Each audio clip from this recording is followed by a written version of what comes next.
Well, hello there, all you amazing people. We are now going to talk about why Windows updates don't suck. And you may say, why are you saying that? Everyone say Windows updates are the worst thing ever in the world. It actually really is not. It's slow.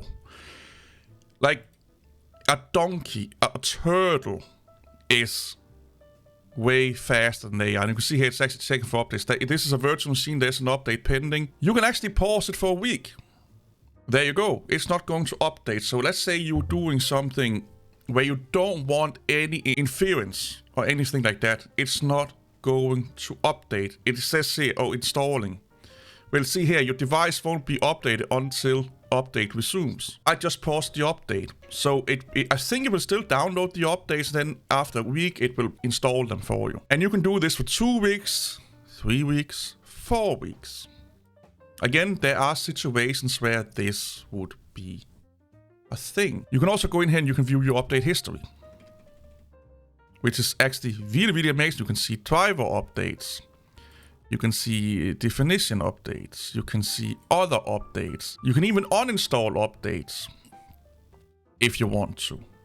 Reverse back, so to speak. Linux don't have an easy way to do these things, by the way. Just putting it out there. I know you can roll back Windows or Linux, but it's a little bit more comfortable. Here, you can reset your computer. You can fix without resetting your computer. You can reset your computer, keep or remove your personal files, and then reinstall Windows.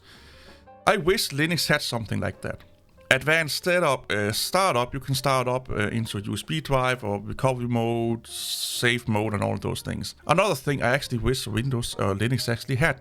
It's actually really, really useful. Let's go back in here. Go into advanced updates here. All of these things, like, it just shows you how much effort Windows or Microsoft have put into make sure that you are getting the best experience with Windows updates, besides it's massively slow to download and install, which is fucking... Like, if you're going to copy Linux with the speed of the updates. Like, I love updating Linux. I love it. It's just one command, and it's just like 5 minutes later, at the most, you have a totally fucking new system. Unless you're running Arch or Tumbleweed, and they do like a new TCC build, and everything's being updated. It may take a little bit longer, but it just updates. But Linux don't have all of these conveniences and features. Postponing Linux updates is just you not pressing the update button, but you're still being pestered. There's an update, there's an update, there's an update. You won't do that under Linux or Windows. Sorry. Here, retrieve update from other Microsoft products, so we can turn that on. Get me up to date. Reset as soon as possible. So this means, and a lot of people say, oh, Windows just automatically weirdly just reboot my computer. Well, maybe you've checked this one on. In Windows 10, when that came out, like the first 6 months of the year, you couldn't do anything. Windows said, I'm updating, I'm rebooting, and it's right now, and you can just, fuck you. I don't give a fuck about you. I'm updating right now. They luckily fixed that. And you can do it over Meta connection and notify me when a restart is required to finish an update. I don't have that, but you will still get a little notification down here that says you need to reboot to get the latest update. It's this active hours kind of icon. I'll see if I can find a picture of it on the good old webs. And you can say adjust active hours. Currently it's from 8 a.m. to 5 p.m. So if anything require a reboot, Windows will not automatically reboot in active hours.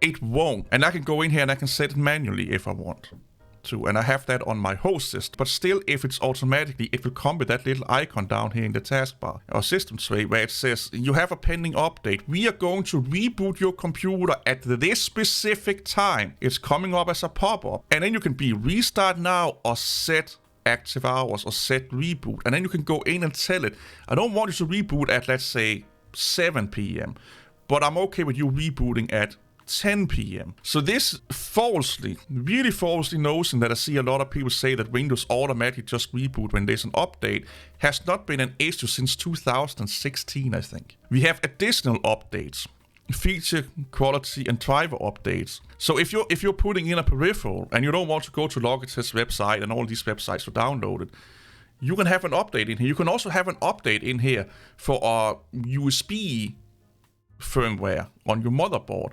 But if you don't have any issue, you don't really need to upgrade it.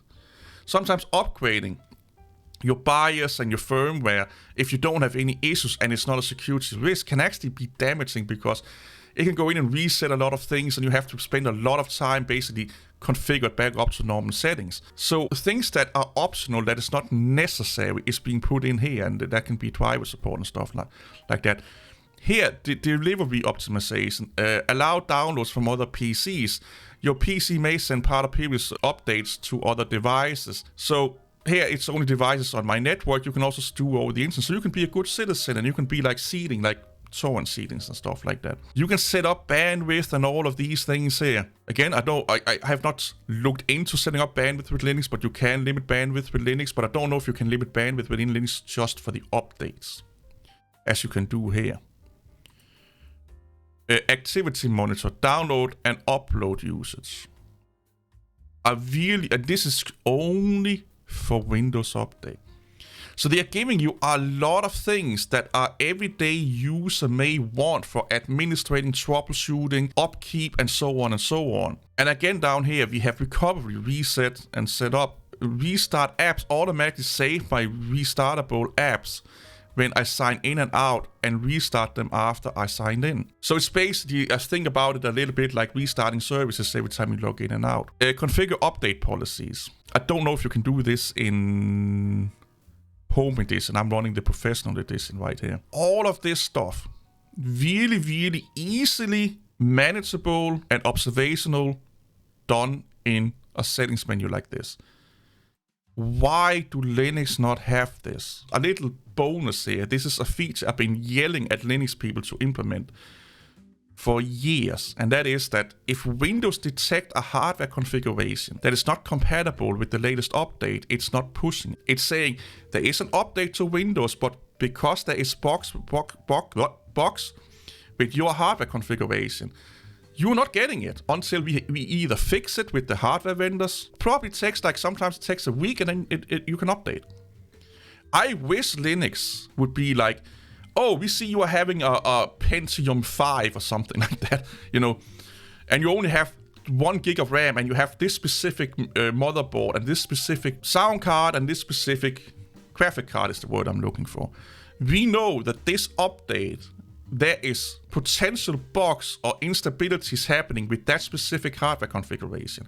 So therefore, we are not going to update your system. I have not had a Windows update break my system since Windows 10. Ever since Windows 10 came out, Windows updates have never blue screened or broke any of my updates. This here gives you enough tinkering that you can customize Windows updates to behave exactly as you want in an easy, convenient way. Anyway, Windows updates don't suck.